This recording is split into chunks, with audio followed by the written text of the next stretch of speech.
안녕하십니까. 암호화폐 정보를 전달해드리는 닥터 비트맨입니다. 네, 비트코인이 10,000달러 선이 붕괴가 됐습니다. 하지만 거래량은 증가를 하고 있다고 하는데요. 네, 29일 18시 기준 비트코인 글로벌 평균 시세는 지금 9,454.96달러라고 합니다. 네, 시가총액은 1,692억 7,337만 달러이고 비트코인 더미너스가 지금 70%대를 달성을 하고 있습니다. 네, 활송 주소수는 전날과 비슷하고 온체인 거래량은 전날에 이어서 지속적인 증가세를 보이고 있다고 합니다. 네, 그러면서 피터 시프 같은 경우는 비트코인의 급락이 안전자산에 관한 비트코인의 이미지 실추에 이르렀다라고 언급을 했는데요. 네, 암호화폐 전문 미디어 코인텔레그래프에 따르게 되면 2008년 글로벌 금융 위기를 예측한 것으로 유명한 피터 시프가 최근 비트코인의 변동성이 심화가 다시금 대두되면서 상대적으로 안전자산이라는 인식에 금이 갔다고 진단을 했습니다. 네, 그러면서 그는 미중무역 전쟁 심화로 글로벌 주식 시장이 급락하는 상황에서 투자자들은 안전자산에 눈을 돌리고 있다. 이로 인해 안전자산으로 꼽히는 일본 엔화, 스위스 프랑, 특히 금 가격이 상승세를 보였다. 비트코인은 주식보다 큰 낙폭을 기록했다고 설명을 했는데, 네, 노보그라츠 같은 경우는 이번 비트코인 급락은 자연스러운 조정일 뿐이다라고 언급을 했습니다. 네, 블룸버그와의 인터뷰에서 노보그라츠가 비트코인 가격이 급락하면 1만 달러 아래로 하락을 했지만 그렇다고 올해 비트코인 강세장을 의심할 이유는 없다며 올 들어 비트코인 가격은 여전히 200% 이상의 상승률을 기록하고 있다 언급을 했습니다. 근데 이와 관련해 그는 비트코인의 올해 초 거래 가격은 3,500에서 3,800달러 사이였다면서 그동안 큰 성과를 거뒀고 이번 급락은 자연스러운 조정이다. 장기 투자를 선호하는 기관들은 천천히 그리고 꾸준히 움직이고 있다. 분석을 했습니다. 네, 최근 이제 비트코인 가격이 계속해서 하락을 하면서 이런저런 얘기들이 굉장히 많이 나오고 있는 가운데 뭐 안전자산이다 아니다 해지 수단이다 아니다 굉장히 말이 많이 나오고 있습니다. 또 금과도 굉장히 비교가 많이 되고 있는데요. 네, 과연 비트코인의 행보는 어떻게 되게 될까요? 네, 이러한 하락 속에서 지금 비트코인은 인류에게 해롭다. 네, 이렇게까지 언급한 인물이 있습니다. 네, 이 인물은 이제 세계적인 클라우딩, 컴퓨터 및 가상화 소프트 머신 제조사인 VM웨어의 팻 겔싱어 대표라고 하는데 비트코인은 인류에 해롭다고 공개 비판에 나서서 눈길을 끌고 있습니다. 네, 비트코인 채굴에 따른 전력 낭비 그리고 불법적인 거래가 이유로 꼽혔는데요. 네, 여기서 나오는 이제 가상 머신, 버추얼 머신 같은 경우는 소프트웨어로 이제 컴퓨팅 환경을 에뮬레이션 하는 즉 구현하는 소프트웨어로 PC에서 모바일 운영 체제를 통해 모바일 게임을 설치 및 실행하거나 이더리움 블록체인 내에 스마트 컨트랙트 코드를 구동할 때 동작한다고 하네요. 네, 지난 26일 겔싱어 대표는 미국 경제 전문지 포춘지와의 인터뷰에서 블록체인은 중립적인 기술이지만 비트코인이 이를 다분히 잘못 쓰고 있다고 언급을 했습니다. 네, 특히 비트코인 채굴로 인해 발생하는 에너지 낭비가 지구 온난화를 악화한다는 입장인데요. 인텔 최초의 기술 책임자 즉 CTO였던 겔싱어 대표는 비트코인이 불법적인 활동에 악용되고 있다는 점도 지적을 했습니다. 네, 그러면서 그는 근본적으로 사람들의 개인정보를 훔쳐보는 비즈니스 모델은 인류가 지켜야 할 가치를 더 침범해 경제적 수익을 낼 수밖에 없다면서 기술 기업이 잘못된 행동을 멈추지 않는다면 정치 사회적 프레임워크가 이를 억제하려 들 것이라고 꼬집었습니다. 네, 이어서 대화야말로 우리에게 필요한 것이라고 보기 때문에 비판을 받아들일 준비가 돼 있다며 사회적, 정책적 토론에서 빠지지 않고 기술이 올바르게 자리 잡도록 적극 참여해야 한다. 이렇게 덧붙였는데요. 네, 비트코인에 이러한 얘기가 끊이지 않고 나오던 얘기 중 하나가 아닐까 생각이 듭니다. 네, 기사에서 나온 채굴로 인한 이런저런 문제점 그리고 불법적인 활동, 즉 테러 자금 조달 문제가 계속돼서 화두가 되고 있죠. 네, 이러한 문제들은 부정할 수 없는 사실이죠. 비트코인 채굴에 쓰이는 전기의 양이 세르비아라는 국가 전체가 사용하는 전기의 양을 넘겼다는 기사도 나왔습니다. 네, 불법 테러 자금 조달 문제도 익명성이 보장되는 비트코인의 특성을 이용하는 안 좋은 예이죠. 네, 이러한 문제점들은 점점 개선되어야 할 문제점이 아닐까 싶은데요. 네, 그래야 암호화폐 시장이 건강하게 성장하는데 도움이 되지 않나 생각이 들게 됩니다. 네, 그러면 코인 마켓캡에서 가격 보고 넘어가도록 하겠습니다. 지금 메이저 탑 10 코인들 전체가 하락을 면치 못하는 모습을 보여주고 있는데요.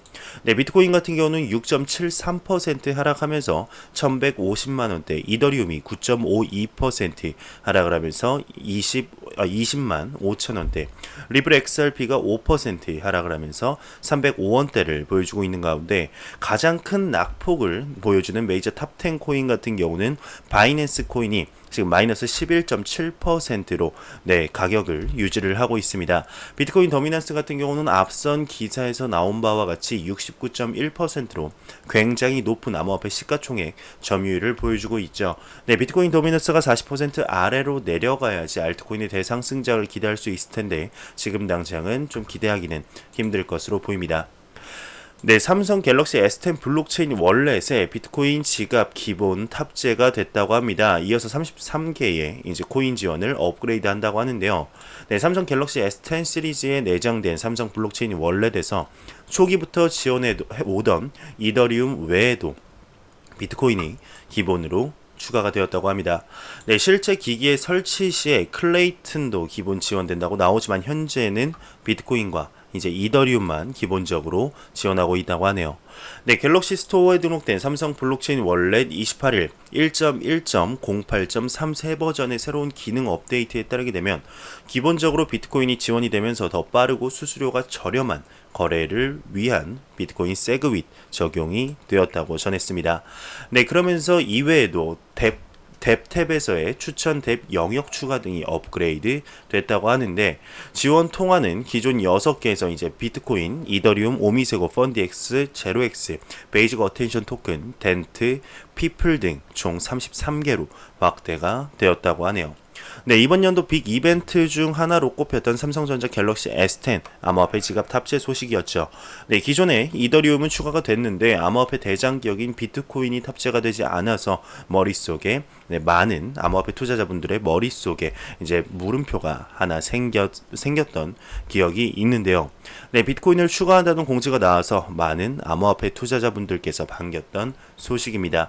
그 소식이 이제 현실이 되었는데 아직까지 삼성전자 측에서 적극적으로 마케팅을 하고 있지 않아서 갤럭시 S10을 가지고 있는 분들조차도 암호화폐 지갑이라는 게 있는 건지 잘 모르시는 분들이 생각보다 많이 계셨습니다.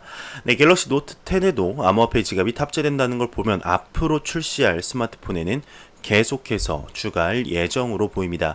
네, 얼마 지나지 않으면 카카오톡에도 암호화폐 지갑이 탑재될 가능성이 굉장히 높죠. 네, 이러한 호재들이 쌓이고 쌓여서 암호화폐 시장에 긍정적인 영향을 미쳤으면 좋겠습니다.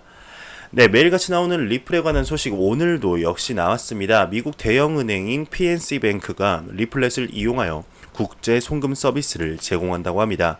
네, 미국 대형은행인 PNC가 국경 간 결제 송금에서 리플사가 제공하는 리플렛 활용해 이제 서비스를 시작한 것으로 나타났습니다.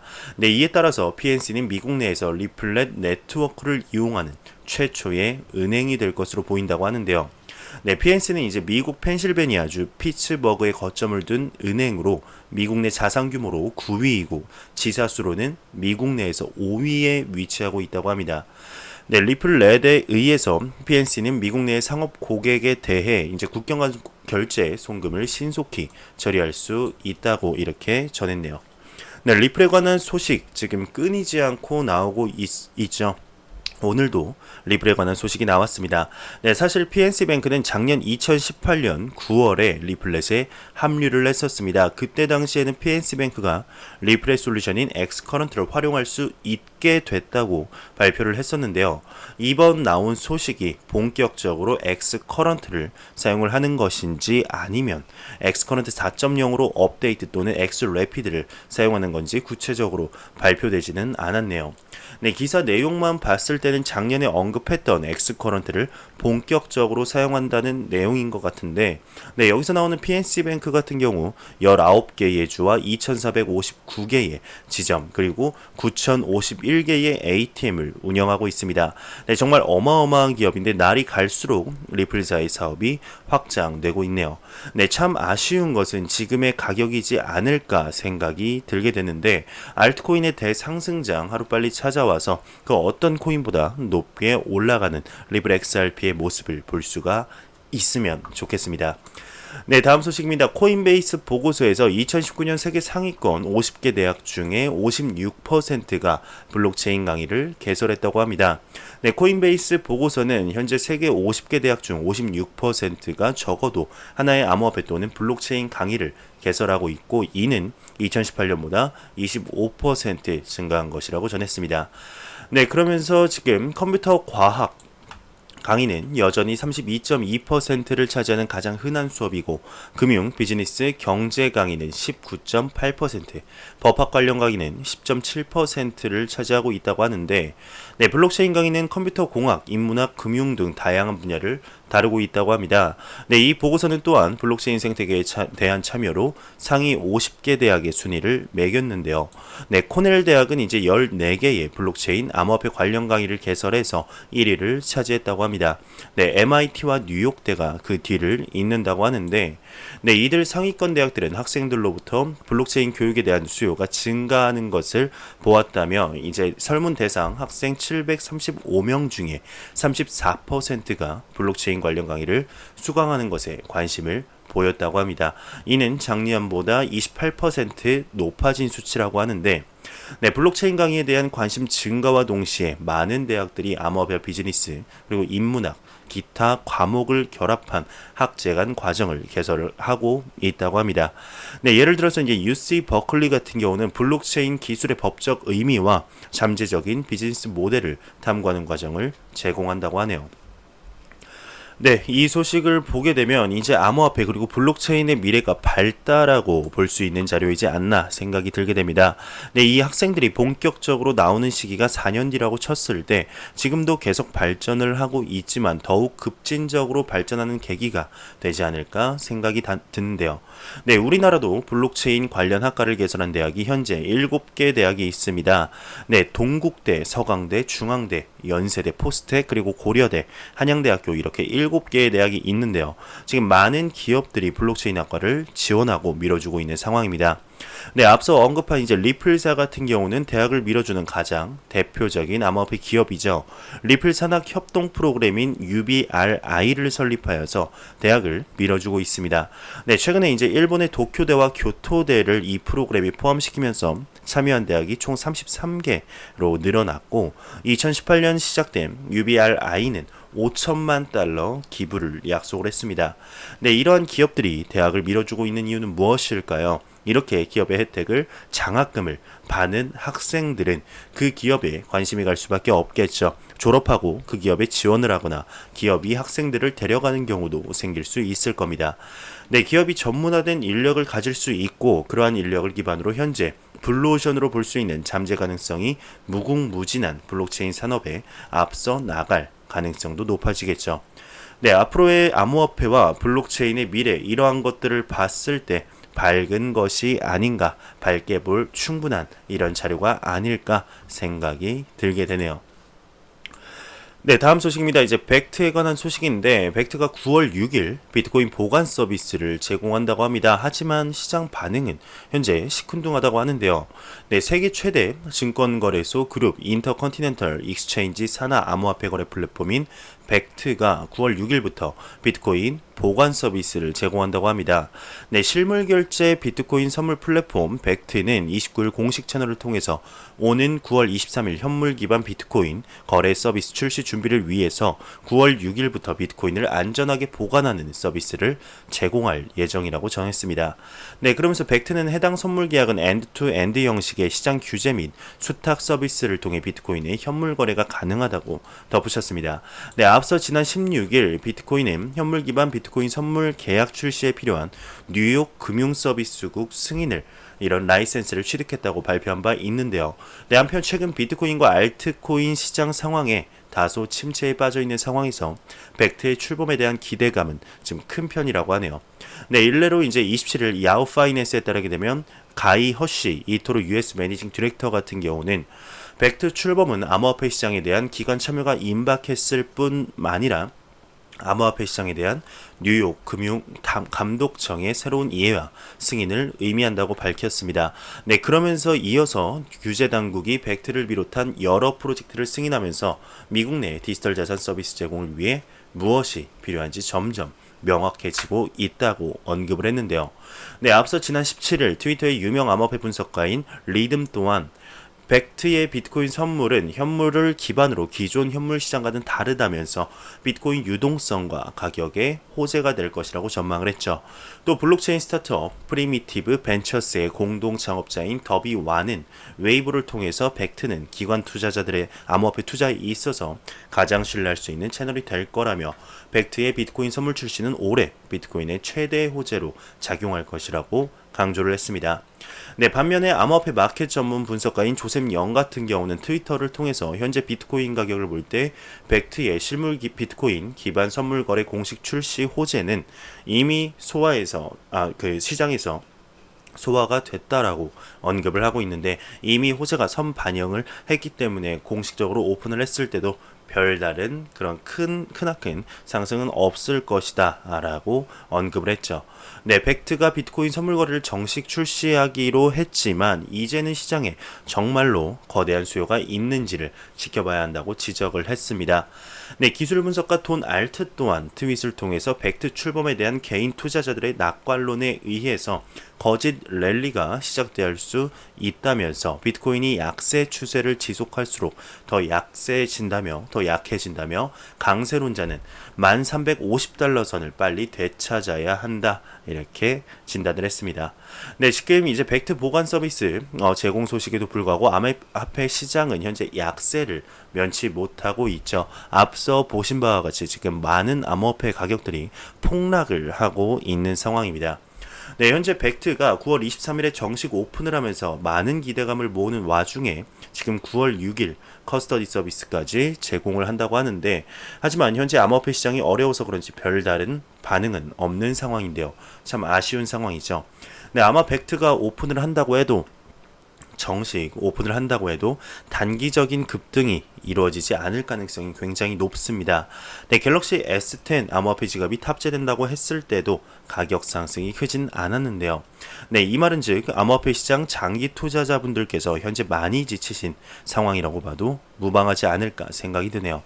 참 많이 지쳐 계십니다, 투자자분들. 그리고 또다시 암호화폐 하락장이 시작되는 것이 아니냐 하는 분들도 굉장히 많으신 입장인데, 과연 어떤 식으로 진행하게 될지, 벡트가 정식 오픈을 했을 때 단기적으로 급등을 하게 될지 아니면 그냥 순탄하게 흘러갈지 역으로 내리꽂을지는 모르겠지만 장기적으로 봤을 때는 호재는 확실하지 않나 생각이 들게 됩니다. 일본의 이제 GMO가 부분 비트코인 연봉제를 도입했다, 이런 기사가 나왔습니다. 일본 대형 IT 기업 GMO 그룹 산하 GMO 인터넷이 부분 비트코인 연봉제를 도입했다고 하는데요. 4,700여 명의 직원들이 내년 2월부터 급여의 일부를 비트코인으로 지급받을 수 있도록 한다는 이런 설명입니다. 이와 관련해 GMO 그룹 측은 해당 옵션은 우선 GMO 인터넷 직원들을 대상으로 지원될 것인데 점진적으로 그룹 전반으로 확대가 될 것이라고 언급을 했습니다. 요즘 들어서 이제 암호화폐로 이렇게 월급을 주겠다라는 국가들, 기업들이 많이 나오고 있는데요. 좀 더 확장된 자료, 종합적인 자료가 있어서 가져와 봤습니다. 암호화폐 급여 지불 여러 나라로 확산, 스위스, 뉴질랜드, 일본, 에스토니아, 러시아 등이라는 기사가 나왔는데요. 스위스, 뉴질랜드, 일본, 에스토니아, 러시아 등 여러 국가의 기업들은 암호화폐로 직원들의 급여를 지불하고 있다고 합니다. 우선 스위스 같은 경우는 이미 친화적인 암호화폐 국가로 자리매김하고 있죠. 암호화폐 보상을 다루는 방법을 포함하여서 여러 측면에서 사용 사례를 제공하고 있습니다. 즉 가장 많은 전문가들이 가장 중요하다고 생각하는 유즈 케이스를 상당히 많이 만들고 있는데요. 암호화폐의 많은 주요 회사들 중에 이미 스위스 축구에 크립토 밸리의 본사를 두고 있다고 하는데요.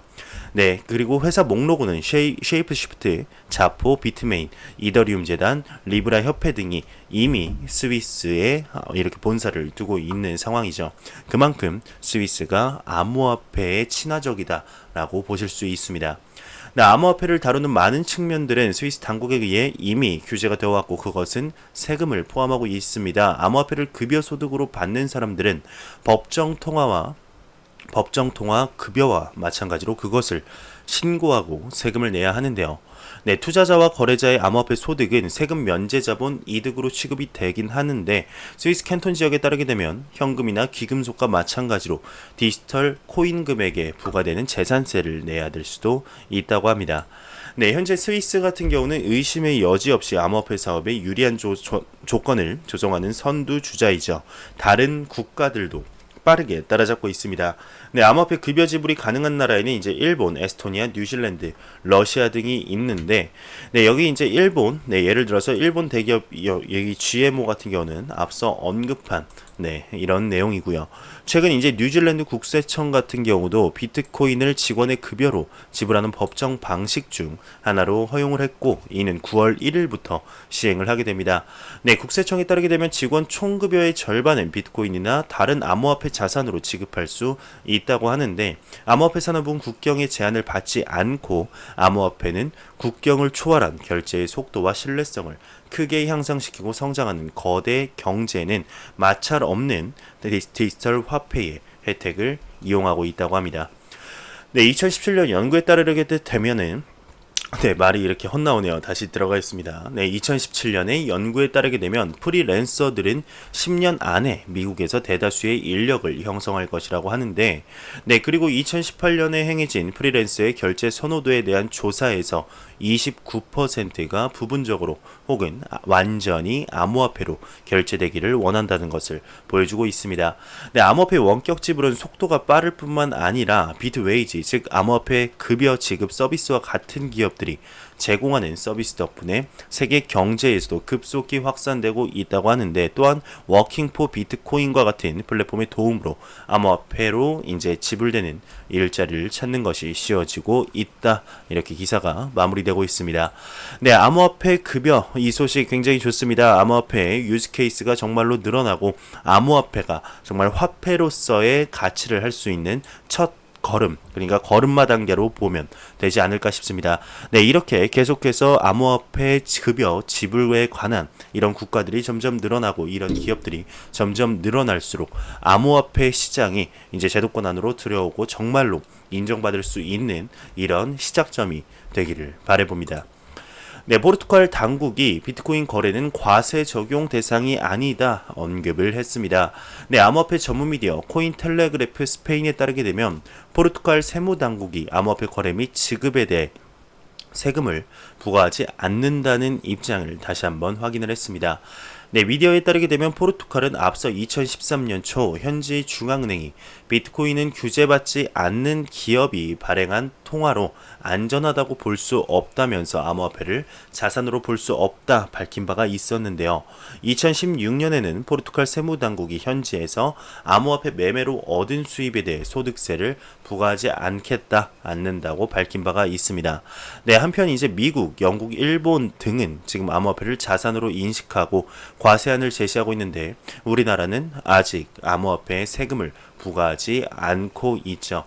암호화폐에 대해서 이제 세금을 받는 것이 좋다, 안 받는 것이 좋다 굉장히 많은데 제 개인적인 생각으로는 어느 정도는 받아야지 좋은 것 같습니다. 받아야 그것만 자체만으로도 봐도 이제 그 국가에서 암호화폐 시장을 어느 정도 인정을 하고 규제가 어느 정도 자리 잡았다는 것을 볼 수가 있겠죠. 지금 일본이나 여기 나온 이제 미국, 영국 같은 경우는 암호화폐를 이미 자산으로 인정을 하고 있고요. 미국의 오하이오주 같은 경우도 그 오하이오주 내에서는 법정 통화와 동등한 위치를 가지고 있습니다. 지금 베네수엘라나 아르헨티나 브라질 같은 국가에서는 국가가 나서서 암호화폐가 우리의 경제의 희망이다 라고 외치고 있는 상황인데, 과연 암호화폐 시장 어떻게 흘러가고 어떤 식으로 성장을 하게 될까요? 지금의 이제 암호화폐 가격만 놓고 봤을 때는 참으로 힘든 상황입니다. 참으로 힘든 모습이죠. 하지만 가격을 제외하고 지금 암호화폐 시장의 전반적인 부분이 확장되고 커지고 인정받고 있는 이런 상황입니다. 모든 자산들이 그렇듯이 참 자산으로 인정받기 전까지가 가장 힘들지 않을까 싶은데요. 지금 암호화폐 시장에서 정말 쓸모없는 코인들은 사라지고 지금 계속 그러고 있죠. 빗썸이나 다른 비트파이넥스 같은 경우는 우리가 이제 상장 폐지 기준을 정확히 만들어서 이 상장 그 폐지 기준에 적합하지 않은 코인들은 다 폐지를 시키고 있는 상황입니다. 많은 거래소들이 이런 제도를 도입할 것으로 보이는데, 정말 없어질 코인들은 사라지고 살아남은 코인들만 IT 버블 때 살아남은 그 IT 기업들이 확 치고 급격하게 성장을 했듯이 암호화폐도 그러한 노선을 따라가게 되지 않을까 개인적으로 생각이 들게 됩니다.